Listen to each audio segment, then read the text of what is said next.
بسم الله الرحمن الرحيم. الحمد لله والصلاة والسلام على رسول الله وعلى آله وصحبه ومن تبع هداه، وأشهد أن لا إله إلا الله وحده لا شريك له،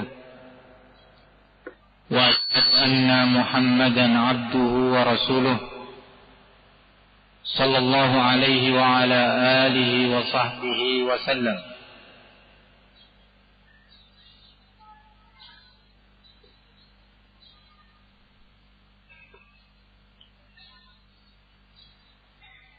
Terkait dengan ilmu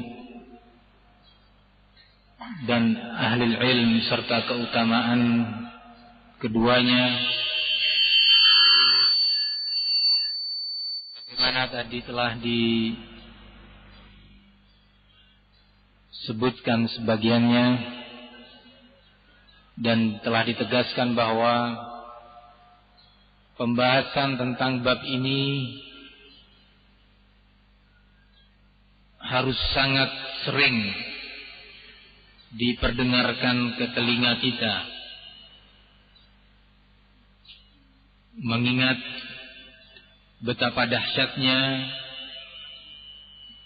berbagai upaya untuk memalingkan umat manusia kaum muslimin ini dari ilmu. Betapa dahsyatnya berbagai promosi, reklame yang akan menyeret umat ini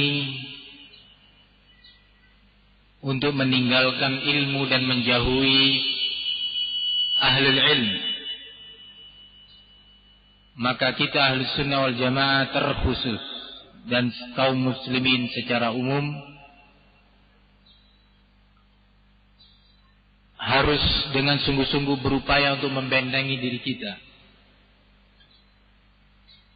sebelum wal'iyadu billah kita tergolong jenis kedua yang tadi disebutkan dalam hadis Ibnu Abbas radhiyallahu anhuma, yang disebutkan dua jenis manusia yang serakah dan tamak dan tidak akan pernah puas dalam mengejar targetnya. Di antara fadlul ilmi dan ahlul ilm yang semoga beberapa keterangan dari Al-Quran maupun Sunnah Rasulullah SAW yang kita dengarkan tadi atau yang akan datang ini dapat membangkitkan iman, membangkitkan semangat kita semuanya untuk kondisi kita hari ini atau besok dan seterusnya lebih baik dibandingkan yang sebelumnya. Untuk semangat kita mengenal, menuntut dan menilai serta menghargai ilmu serta ahli ilmu lebih dari hari kemarin. Dan agar kita tidak hanya puas dengan apa yang ada pada kita. Sungguh sangat disayangkan kalau kondisi kita ini statis. Sebagian kita telah mengenal manhaj ahli sunnah 5, 6, 7, 10 tahun yang lalu atau lebih. Tapi sangat disayangkan kondisinya itu statis, tetap pada posisi itu.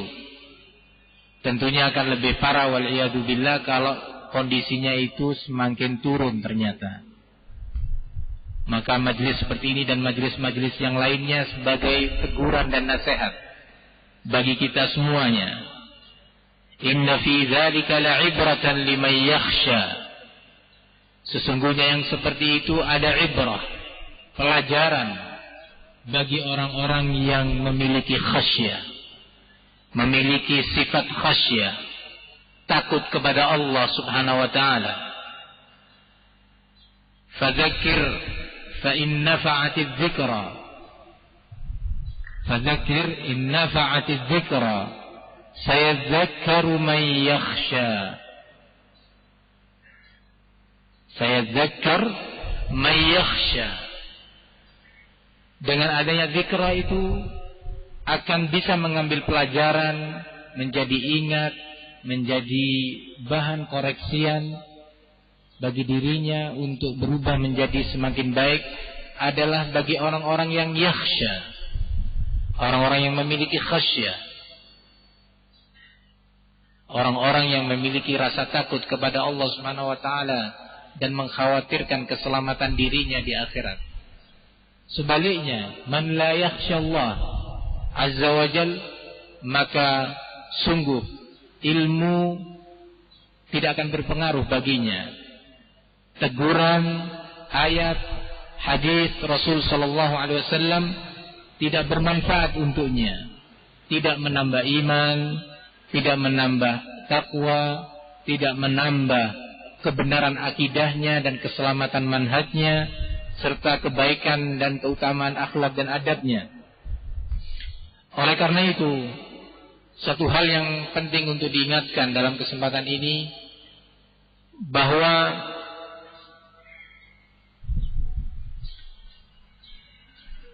ilmu yang terpuji pelakunya atau pemiliknya adalah ilmu yang melahirkan al-khasyah, ilmu yang melahirkan sifat atau rasa takut bagi pemiliknya, walaupun ilmu itu sedikit, tidak banyak. Oleh karena itu diriwayatkan dari sahabat Abdullah bin Mas'ud radhiyallahu anhu bahwasanya beliau menyatakan laisal ilmu an kathratil hadits walakinnal ilm an kathratil khasyah. Bukanlah ilmu yang dimaksud, yang terpuji adalah sebatas banyaknya riwayat hadis yang dia riwayatkan, atau banyaknya riwayat hadis yang dia hafal, banyaknya kitab-kitab hadis yang telah dia pelajari dan dia hafal. Walakinnal ilm an kasratil khasyah. Tetapi ilmu yang dimaksud itu adalah yang melahirkan, menumbuhkan banyaknya sifat atau tingginya sifat khasyah. Takut kepada Allah Subhanahu wa taala untuk menyimpang manhajnya. Takut kepada Allah Subhanahu wa taala untuk menjadi dia salah satu dai menuju ad-dalalah. Khawatir untuk menjadi lisannya itu sebagai sebab jatuhnya diri dia ataupun orang lain dalam kesesatan akidah, manhaj dan ibadah. Takut kepada Allah Subhanahu wa taala. Hal yang semisal yang diucapkan oleh sahabat as-sahabi al-jalil Abdullah bin Mas'ud adalah ucapan yang disebutkan oleh Imam Malik rahimahullah, yang diriwayatkan oleh Ibnu Abdul Bar di dalam Jami' al-Ulum atau Jami' Bayan al-Ilmi wa Fadlih, bahwa Imam Malik rahimahullah menyatakan innal ilma laisa bikasratir riwayah wa innamal ilmu nurun yaj'aluhu Allah fil qalbi. Sesungguhnya ilmu itu maksudnya bukan dikarenakan banyaknya periwayatan hadis. Kalau dahulu di masa periwayatan hadis, kalau di masa ini mungkin dengan banyaknya hadis atau ayat-ayat yang dihafal. Bukan itu ilmu. Bukan kemudian sebatas hafizun li kitabillah atau hafizun, seorang hafiz li kitab Sahih al-Bukhari atau Sunan Abi Dawud atau Al-Lu'lu' wal Marjan atau Riyadhus Shalihin dan yang semisalnya. Walaupun amalan ini semuanya memiliki keutamaan hifdzul Quran wa hifdzul ahadits, yang saya pribadi menghimbau kepada diri saya pertama, kemudian seluruh thalabatul ilm, untuk berlomba-lomba bersama-sama menuju ke arah sana. Hifdzul Quran wa hifdzul hadits.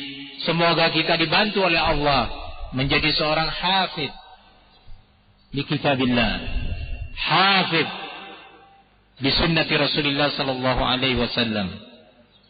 Namun jangan sampai di antara kita ada yang memahami bahwa itu adalah tolak ukur sebuah ilmu. Tetapi tolak ukur sebuah ilmu itu adalah al-khasyah, sifat takut kepada Allah subhanahu wa ta'ala. Ini diriwayatkan banyak oleh para ulama, sebagaimana tadi kita dengarkan dari sahabat Abdullah bin Mas'ud radhiyallahu anhu. Hal yang semisal tadi saya katakan juga dari Al-Imam Malik rahimahullahu ta'ala. Dan tak jauh berbeda hal ini disampaikan pula oleh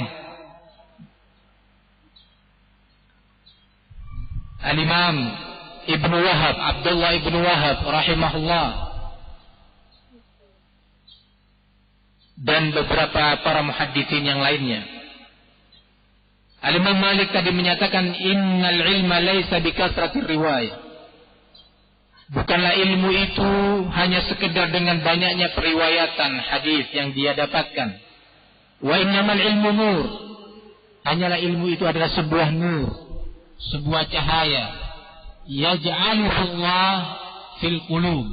Yang Allah jadikan ilmu itu, Allah letakkan ilmu tersebut, atau Allah tempatkan nur tersebut di dalam kalbu. Penjelasan ini disampaikan atau dijelaskan oleh salah satu perawi pernyataan Imam Malik itu, yaitu Ahmad bin Saleh Al-Misri. Ahmad bin Saleh Al-Misri rahimahullah At-Tabari. Kata beliau, maknahu, maksud daripada pernyataan beliau, annal khasyah la tudraku bikasratir riwayah. Khasyatullah, yang itu merupakan ciri-ciri utama, ciri-ciri inti dari seorang yang berilmu, tidaklah didapat atau diraih hanya sekedar dengan banyaknya periwayatan, tidak sekedar dengan banyaknya hadis yang dia hafal, atau Al-Quran yang dia hafal, atau matan-matan ilmu, buku-buku yang dia pelajari dan dia hafal matannya. Tidak sebatas itu, atau banyaknya pembahasan atau karya-karya yang dia tulis. Tidak sebatas itu. Al-khasyah tidak dapat diraih hanya dengan sebatas banyaknya riwayat yang dia riwayatkan, atau karya yang dia tulis, atau buku-buku yang dia pelajari dan dia hafal. Wa amma al-ilmu alladhi faradallahu an yuttaba' fa innama huwa al-kitab was sunnah wa ma jaa 'anis sahabah wa man ba'dahu min a'immatil muslimin.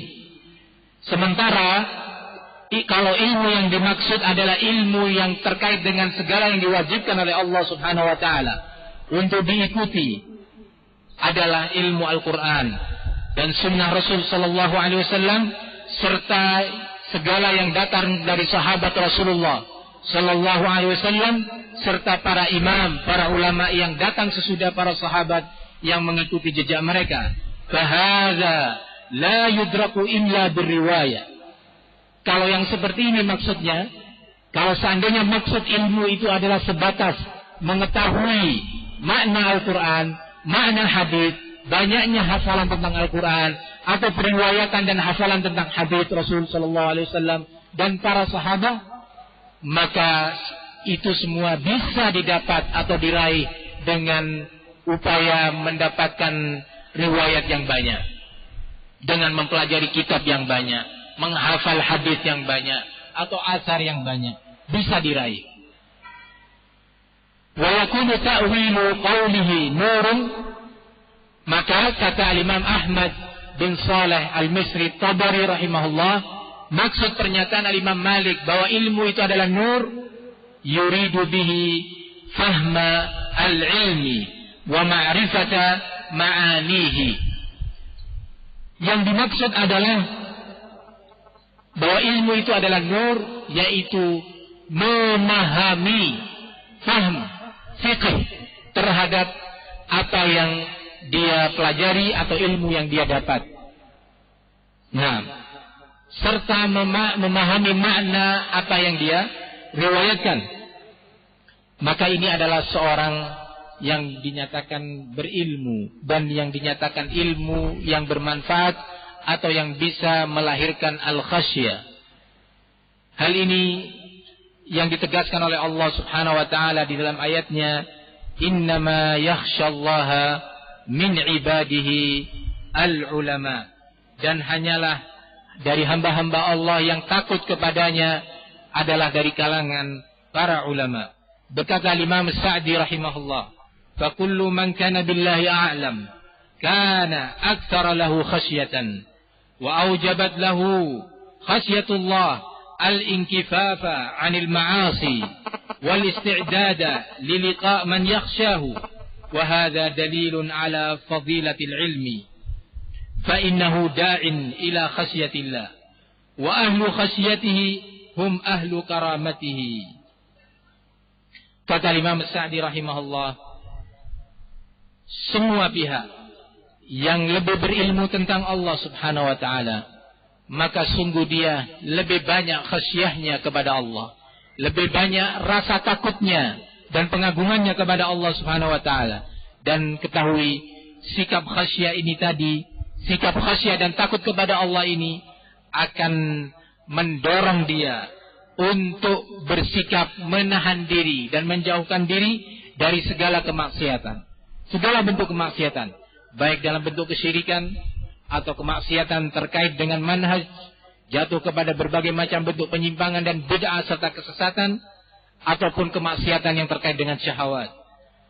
Seorang yang berilmu dan ilmu yang melahirkan khasyah, maka khasyah tersebut akan mendorong pemiliknya untuk siap bertemu Allah Subhanahu wa taala sebagai zat yang dia takuti. Dan tentunya inilah yang dinyatakan sebagai keutamaan ilmu, bahwa ilmu yang memiliki keutamaan itu adalah ilmu yang melahirkan atau memberikan kepada pemiliknya sifat al-khasyah. Ikhwani fid din, azani Allah wa iyyakum. Sebelum kita melanjutkan permasalahan ini, karena poin ini adalah salah satu pembahasan penting bagi kita semua untuk menjadi dasar dan landasan dalam kita duduk, mendengar dan menuntut ilmu. Sebelum kita melanjutkan pembahasan ini, ingin saya sampaikan beberapa hal penting terkait dengan fadlul ilmi dan fadl ahli ilm. Di antara yang diriwayatkan dalam bab ini adalah hadis yang diriwayatkan oleh Imam Abu Dawud rahimahullah dan Imam At-Tirmidzi rahimahullah taala dari sahabat Abu Darda radhiyallahu anhu, dari sahabat Abu Darda radhiyallahu anhu, bahwasanya Rasulullah sallallahu alaihi wasallam menyatakan,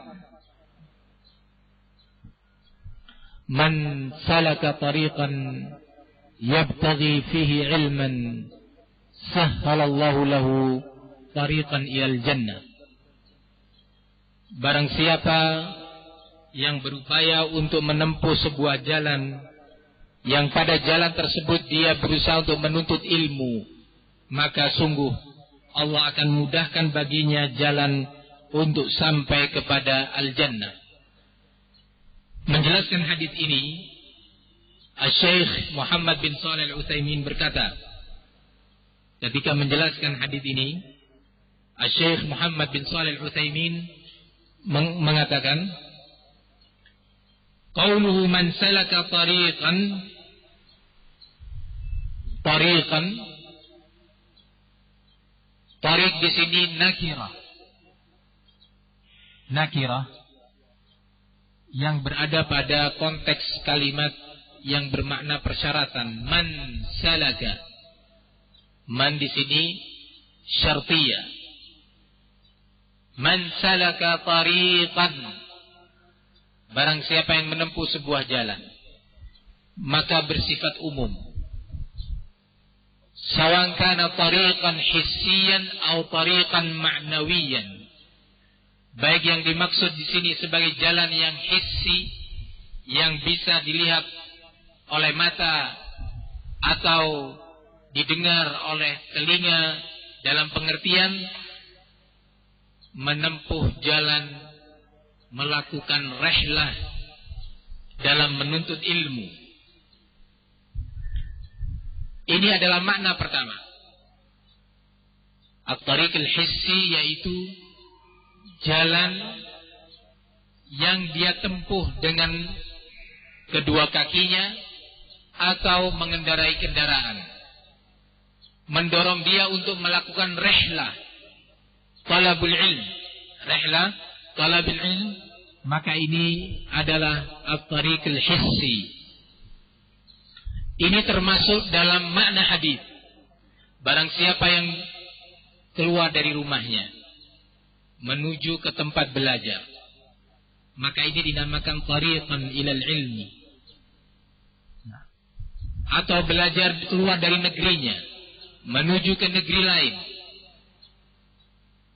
dengan kendaraan apapun, maka ini termasuk dalam makna tariqan yang disebutkan dalam hadis ini. Barang siapa yang menempuh jalan seperti ini, walaupun dia tidak sampai ke tempat ilmu, maka dia sudah dikatakan salaka tariqan.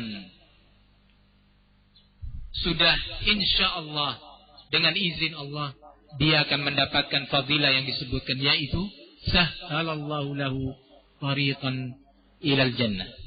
Maka Allah akan mudahkan baginya jalan menuju al-jannah. Ikhwani fiddina azani Allah yakum. Ini makna yang pertama. Makna yang kedua adalah at-tariq al-ma'nawi, yang bersifat ma'nawi, yaitu ayyaltamisal ilma min afwahil ulama wa butunil kutub. Mencari atau menuntut ilmu melalui lisan para ulama, dengan duduk di depan para ulama ahlul ilm. Atau yang kedua, dia membahas di dalam kitab-kitab ilmu. Maka upaya seperti ini, walaupun dia tidak harus menempuh perjalanan jauh, karena dia kebetulan tinggalnya di masjid atau tinggal di tempat yang di sana ada seorang alim, sehingga tidak mengharuskan dia berjalan menempuh sebuah perjalanan, maka apa yang dia lakukan ini sudah masuk dalam kategori man salaka tariqan yaltamisu fihi ilman. Ini fadilah ilmu yang pertama, bahwa Allah akan mudahkan baginya jalan menuju jannah. Suatu keutamaan yang sangat besar. Siapa di antara kita yang tidak ingin Allah mudahkan jalannya menuju al-jannah? Maksudnya Allah mudahkan jalannya menuju al-jannah dijelaskan oleh al-Imam Al-Hafidh rahimahullah ketika beliau juga menjelaskan makna tariqan. Kata beliau, wa nukira qawluhu ilman, kalimat wa nukira qawluhu tariqan. Kata beliau, tariqan di sini kenapa datang dengan lafaz nakirah? Litanawal anwa' at-turuq al-musilah ila tahsili al-ulum ad-diniyah. Ini yang pertama. Kata beliau, kenapa datang dengan bentuk nakirah? Karena dalam rangka untuk mencakup semua cara, semua bentuk dan upaya dan jalan yang mengantarkan seseorang kepada pengetahuan tentang ilmu din. Ini yang pertama. Qala waliyandarija fihi al-qalil wal kathir.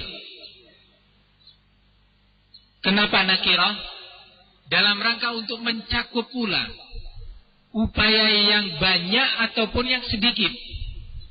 Semua pihak yang telah berupaya salaka tariqan, menempuh sebuah jalan untuk menuntut ilmu, banyak maupun sedikit, semuanya telah dijanjikan dengan janji yang disebutkan, yaitu sahhalallahu lahu tariqan ilal jannah. Maka dari itu, tentunya ketika kita mendengar pembahasan dan rincian ulama seperti ini, akan menambah semangat bagi kita. Karena kita semakin tahu maknanya. Yang kedua, ternyata memang ulama itu sesuai dengan namanya. Mereka benar-benar berilmu. Bagaimana mereka merinci sebuah permasalahan, menyebutkan hukum-hukum yang terkandung dari sebuah lafal yang kita sendiri tidak menjangkaunya. Namun mereka para ulama telah mendahului kita dalam permasalahan ini. Dan sungguh dengan ini mereka telah meraih kedudukan yang Allah sebutkan, yarfa'illahu alladhina amanu minkum walladhina utul ilma darajat. Kata para mufassirin, ay yarfa'illahu al-'abdal mu'min al-'alim ala al-'abd al-mu'min ghairil 'alim.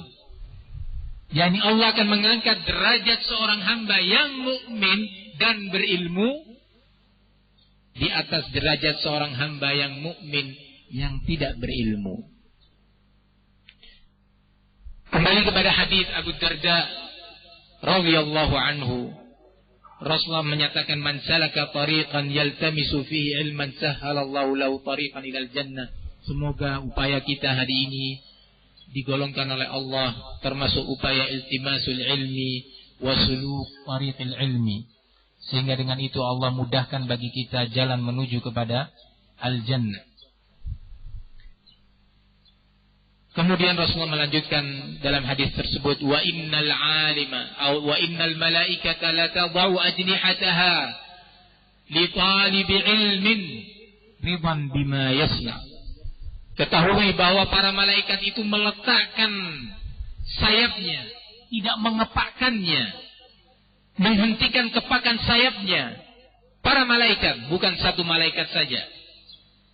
Disebutkan dalam riwayat lain bahwa malaikat itu bertumpuk-tumpuk di atas talibul ilm tersebut sampai ila sama'id dunia. Nah,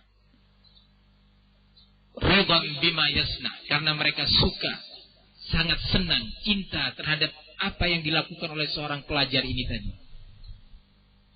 Duduknya kita di masjid ini pun dalam menuntut ilmu sebenarnya adalah upaya untuk mendapatkan atau meraih fadilah ini. Namun tentunya kita berdoa semoga dengan ini kita bisa meraih fadilah tersebut. Ikhwani fid din, azani Allah wa iyyakum. Kemudian Rasulullah menyatakan, wa innal 'alima la yastaghfiru lahu man fis samawati wal ardi hatta al-hitan fil ma'i. Dan seorang alim yang insya Allah tak seorang pun yang ada di sini, ana dan antum semuanya, terkhusus ana, untuk masuk dalam kategori alim. La aqulu hadza tawabu'an lakin haqiqatan. Bukan ana mengatakan ini sebagai bentuk tawabu, karena tawabu itu memang orang yang betul-betul punya keutamaan, punya ilmu, kemudian dia berupaya untuk merendahkan atau menganggap dirinya rendah.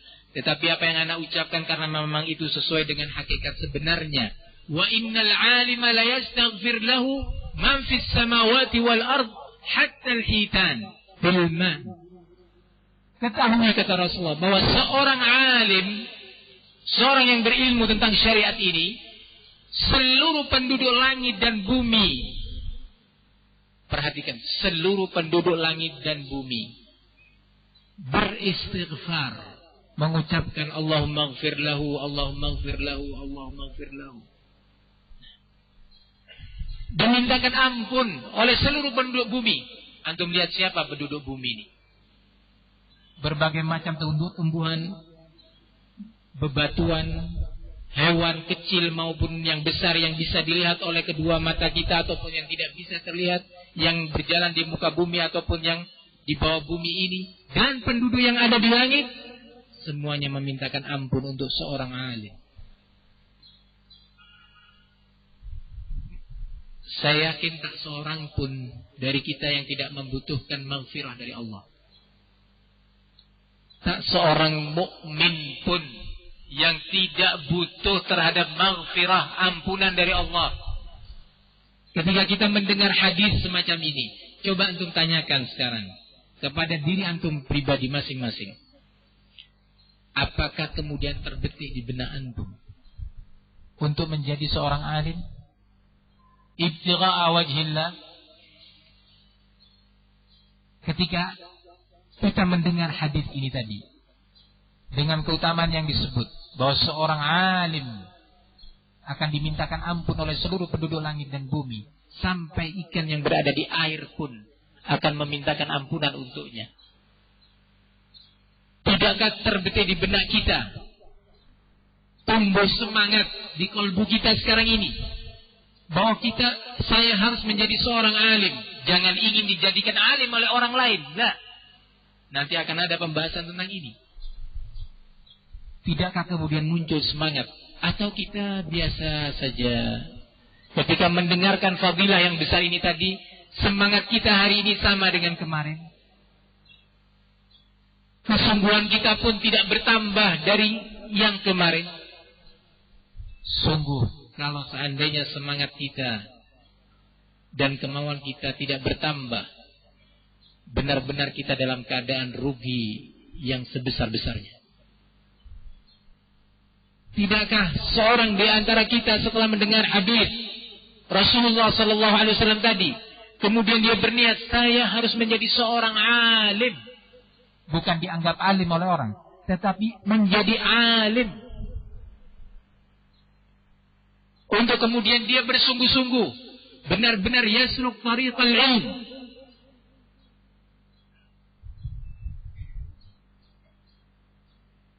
Ataukah sebaliknya, ya ada pengajian hadir, didengarkan, ya direkam pakai apa namanya ini, MP3, ya, direkam sampai di rumah didengarkan pakai itu alat pendengar itu, sambil tiduran terus tertidur. Nah, kemarin seperti ini, yang sebelumnya juga sama, hari ini begitu, sore nanti begitu. Sungguh kita akan merugi. Sementara kita semuanya sama-sama berjalan. Semuanya sama-sama berjalan untuk berujung di akhirnya nanti hatta zurtumul maqabir. Sama-sama. Perjalanan kita sama. Nah, ada yang cepat dengan ibadah, zikrullah, khasyatullah, ilmu, dan yang lainnya. Ada yang lambat. Nah, kita termasuk yang mana? Ketika kita mendengar fadilah seperti ini. Ikhwani fiddin, azani Allah wa iyyakum. Kemudian Rasulullah menyatakan, wa inna fadlal alim 'ala al-'abid ka fadlil qamari 'ala sa'iril kawakib. Ketahui bahwa keutamaan derajat seorang alim dibandingkan seorang yang ahli ibadah, jika ibadahnya benar-benar di atas sunnah, seorang yang bersemangat dalam hal ibadah siang dan malam, malam qiyamul lail, siangnya berpuasa, dan yang lainnya dari berbagai macam bentuk ibadah. Nah, adalah seperti perbandingannya keutamaan al-qamar dengan atau dibandingkan dengan bintang-bintang yang lainnya yang ada di langit. penjelasan tentang masalah ini dan lanjutan hadis insyaallah kita akan lanjutkan setelah kita menunaikan salat zuhur insyaallah taala. Wassallallahu wasallam wa barak ala nabiyina Muhammad wa ala alihi wa sahbihi wasallam walhamdulillahi rabbil alamin.